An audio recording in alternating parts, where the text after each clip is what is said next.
तो friends, good morning.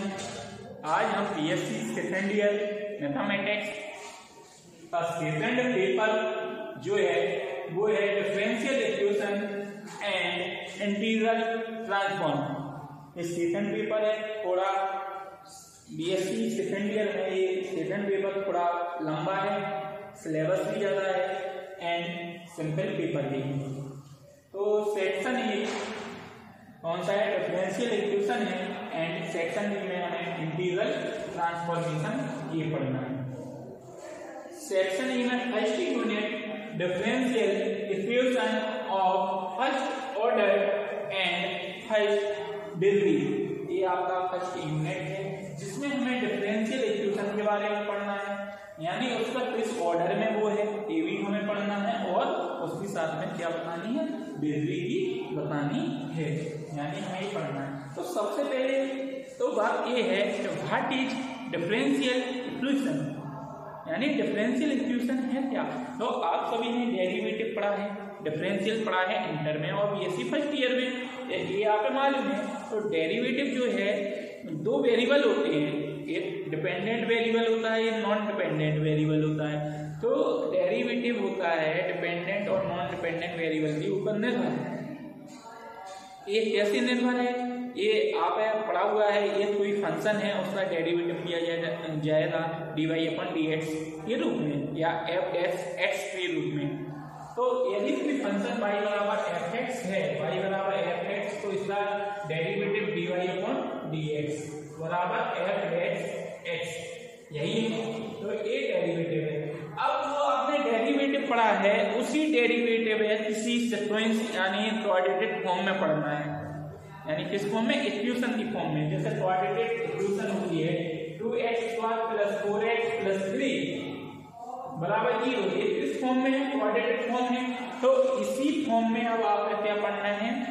Differential equation, यानी जिसमें जो x वेरिएबल है, यहाँ पर x वेरिएबल है, तो इसके स्थान पर क्या हो जाएगा आपका वेरिएबल, यानी वेरिएबल तो वही होगा बट आपका डेरिवेटिव के फॉर्म में एडजस्ट हो जाएगा, यानी x के स्थान पर दिया जाएगा किसी भी फंक्शन का डेरिवेटिव। डेफिनेशन है, डेफिनेशन ऑफ डिफरेंशियल इक्वेशन है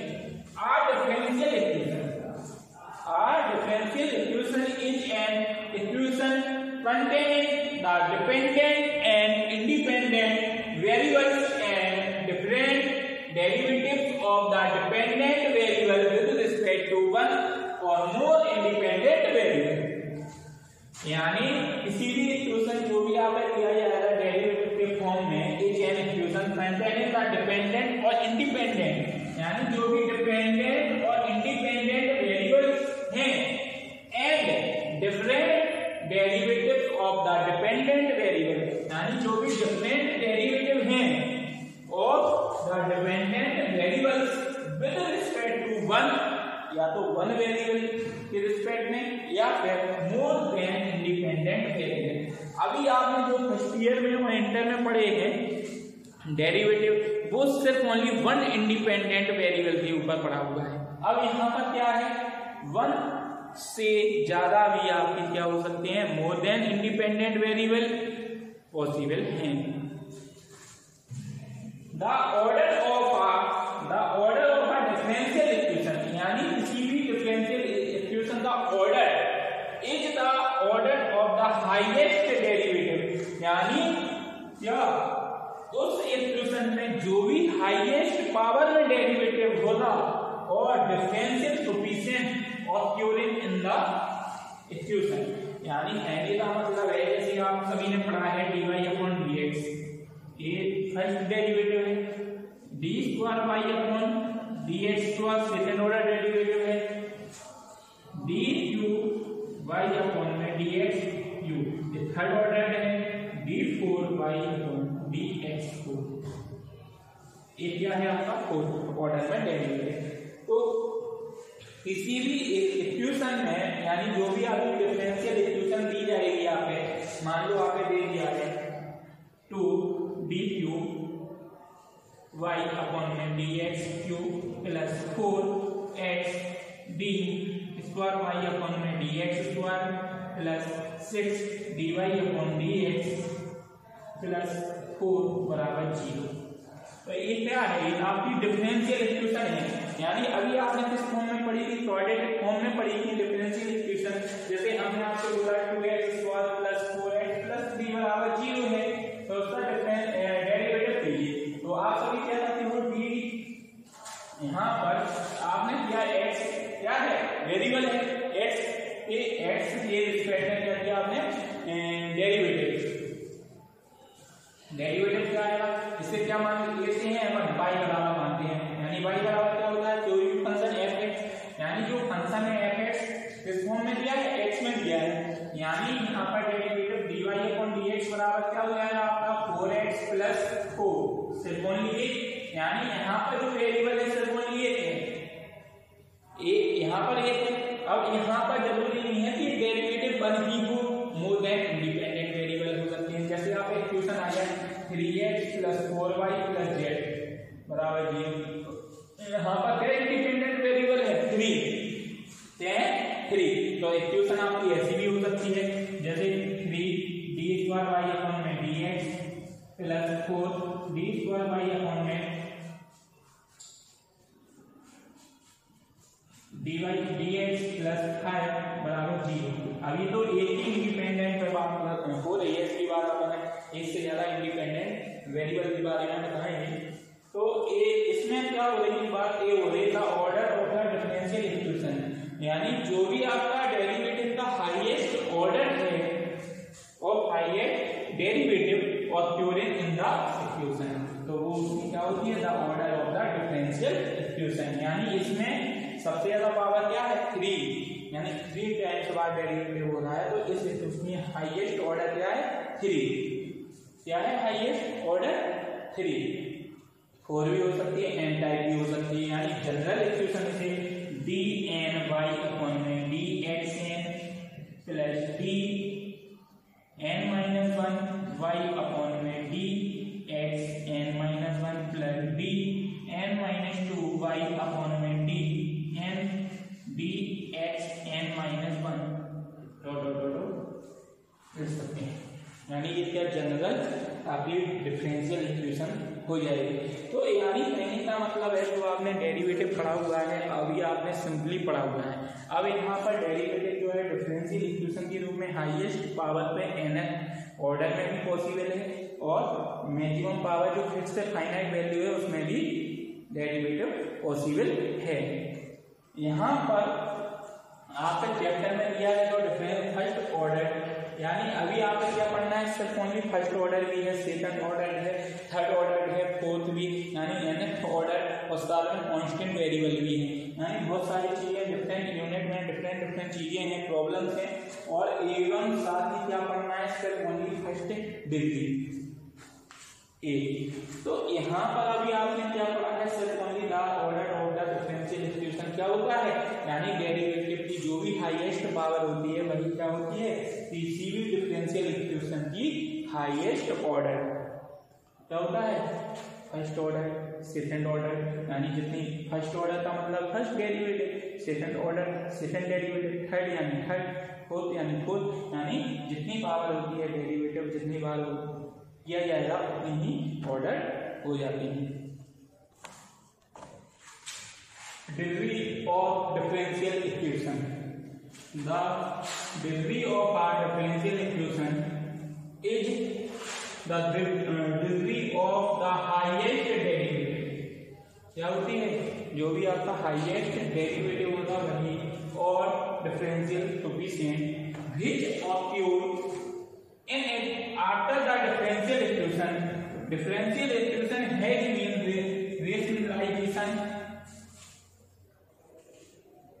that is made free from radical and fraction so forth as derivative are concerned।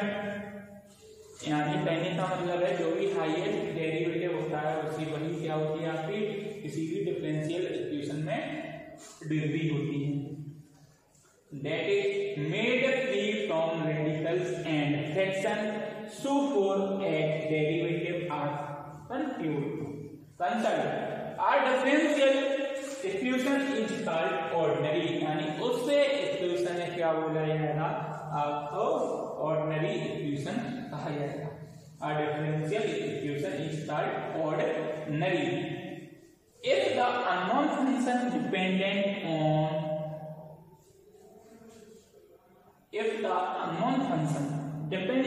depends on only one argument independent variable, यानी जो भी अननोन फंक्शन किया जाएगा उस पे ओनली कौन सा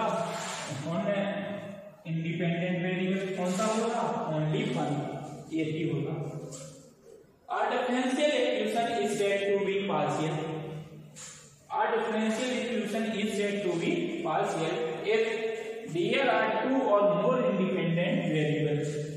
यदि किसी भी इक्वेशन, कोई भी इक्वेशन है वह पार्शियल इक्वेशन कब बोला जाएगा, जब उस पर क्या हो, टू और मोर देन इंडिपेंडेंट वेरिएबल हो। टू और मोर देन इंडिपेंडेंट वेरिएबल जहां आ जाएंगे भाई कौन सी इक्वेशन हो जाएगी, partial equation. A differential equation is said to be linear. Linear equation कब बोला जाएगा, if the dependent variable, जब उसका कोई एक डिपेंडेंट वेरिएबल हो, सी y and all its derivative, y में all its derivative occur in the first degree, यानी y ऑर्डर पे जितने भी डेरिवेटिव हो रहे हैं जितने टाइम्स बाद उसे क्या बोला जाएगा, first degree, otherwise it is non linear, यानी वह कौन सी इक्वेशन हो जाएगी, अदरवाइज नॉन लीनियर हो जाएगी। A differential equation is said to be linear. Linear equation बोला जाएगा if the dependent variable, यानी जो भी उस पर डिपेंड वेरिएबल हो रहा है उसका वह क्या हो जाएगी, डिपेंडेंट वेरिएबल होने पर कौन सी हो जाएगी, लीनियर इक्वेशन हो जाएगी।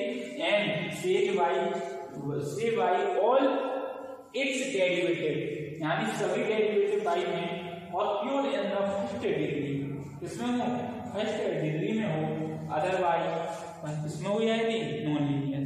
यदि y पे पावर डेरिवेटिव की मोर देन 2 से ज्यादा हो जाए इंडिपेंडेंट वेरिएबल पे तो वह क्या हो जाएगी, non linear. Only one independent variable है तो उसे क्या बोला जाएगा, सिर्फ ओनली लीनियर इक्वेशन, यानी एक पावर लीनियर इक्वेशन, एक से ज्यादा power non linear equation, derivative differential equation है। तो एक तो हाईएस्ट पावर क्या होती है, degree of differential equation highest power होती है और किस ऑर्डर में होता है, जितना हाईएस्ट ऑर्डर होता है उसे हाईएस्ट ऑर्डर बोला जाता है, यानी हाईएस्ट ऑर्डर जितनी डेरिवेटिव की हाईएस्ट पावर होती है वो dy/dx का होल पावर 3, ये अलग है, dq/dx ये अलग है, दोनों में डिफरेंस ये है, एक आपकी हाईएस्ट पावर ऑफ डेरिवेटिव का क्या है, डिग्री है, और एक आपका हाईएस्ट डेरिवेटिव है। तो इससे डिग्री कौन सी हुई, यानी y का जो हाईएस्ट पावर होगी वो क्या होगी, डिफरेंशियल इक्वेशन की डिग्री होती है। Clear, that is clear. अब इसके बाद जनरल सॉल्यूशन होता है, यानी डिफरेंशियल इक्वेशन जो होती है, जो आपने पढ़ी है उसमें डिफरेंशियल इक्वेशन में क्या है, हाईएस्ट पावर पढ़ेगी आपने, हाईएस्ट डेरिवेटिव, ऑर्डर और डिग्री के बारे में हमने समझ लिया है। अब जो डिफरेंशियल इक्वेशन है उसका हमें क्या करना है, जनरल सॉल्यूशन, यानी किसी भी इक्वेशन फाइंड आउट में उसका जनरल सॉल्यूशन क्या होगा। जनरल सॉल्यूशन लेने के लिए उसमें दो क्वेश्चन होता है, दो क्वेश्चन, यानी उसमें दो सॉल्यूशन होते हैं जिसे हमें फाइंड आउट करना है, जो हम आप नेक्स्ट वीडियो में किसी भी डिफरेंशियल इक्वेशन जो भी है उसका जनरल सॉल्यूशन निकालना, उसका मेथड, उसमें बहुत सारे मेथड होते हैं, उसके बारे में यहाँ पे डिफाइन किया जाएगा। That solve a function y/f(x) is called a solution or the primitive of a differential equation if when substituting into the equation it reduces the equation of an identity, and the process of finding all the solution is called interpreting or solving the differential equation। यानी कहने का मतलब है जो भी आप है इसमें पैरामीटर परमिटिव कंडीशन दी जाएगी उसे रिड्यूस करना है, यानी उसे हटाना है और अपने जनरल सॉल्यूशन फाइंड आउट करना है। General solution, a solution of a differential equation containing independent arbitrary constant equal in number to the order of the differential equation is called the general solution. यानी a solution of differential equation containing independent arbitrary constant, ये क्या है? Independent यानी जो भी उसमें independent variable है और आर्बिट्ररी कांस्टेंट है यानी उसके equal in number two the order of differential equation, यानी जो भी डिफरेंशियल इक्वेशन में ऑर्डर है is called it's a general solution. उसे क्या बोला जाएगा? General solution. एक होता है particular solution. Particular solution, a solution obtain bye given particular values to the arbitrary constant in the general solution is called a particular solution. यानी जो general solution होगा उसे क्या बोला जाएगा? पार्टिकुलर सॉल्यूशन और पार्टिकुलर इंटीग्रल बोला जाएगा. Arbitrary constant, the solution of a differential equation may obtain as many arbitrary constant as is the order of the differential equation, that is the solution of an ordered differential equation may contain an arbitrary constant. यानी जो भी आपका differential equation में constant term होता है उसे क्या बोला जाएगा? arbitrary constant. ये चीज है. आपने जनरल सॉल्यूशन के बारे में जाना, पार्टिकुलर सॉल्यूशन के बारे में जाना. इसे और अच्छे से स्पष्ट रूप से समझने के लिए हम एक मैथमेटिकल प्रॉब्लम सॉल्व कर रहे हैं जिसमें यहाँ पे डिफरेंशियल इक्वेशन की पावर जो होती है यानी डिग्री भी मालूम चल जाएगी उसमें, और आपकी डिफरेंशियल इक्वेशन में जो आपकी ऑर्डर है वो भी मालूम चल जाएगा. साथ में उसका जनरल सॉल्यूशन भी फाइंड आउट कैसे होता है, कैसे रिड्यूज टर्म होते हैं यानी कैसे परमिटिव टर्म होते हैं, जो भी है वो आपका कैसे रिड्यूज होना है, किस बेसिस पे उसका सॉल्व होना है, कैसे डेरिवेटिव होना है, and finding all the solution inside integrated, और कैसे हमें उस सॉल्यूशन में इंटीग्रेटेड करना है जिससे हमें डिफरेंशियल इक्वेशन फाइंड आउट हो जाए. और साथ में पार्टिकुलर सॉल्यूशन भी हमें फाइंड आउट करना है कौन सी लीनियर इक्वेशन है, कौन सी नॉन लीनियर इक्वेशन है. ये आप मैथमेटिकल जो भी प्रॉब्लम है उसमें आपका सारी प्रॉब्लम्स दूर हो जाएंगी जिससे हम देखते